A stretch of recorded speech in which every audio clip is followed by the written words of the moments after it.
I got this really cute vest from the Meow sample sale. Let's style it for work and this rainy New York City day.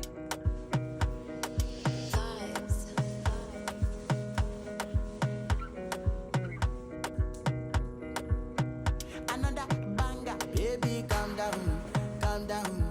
Yo, this your body, it puts in my heart for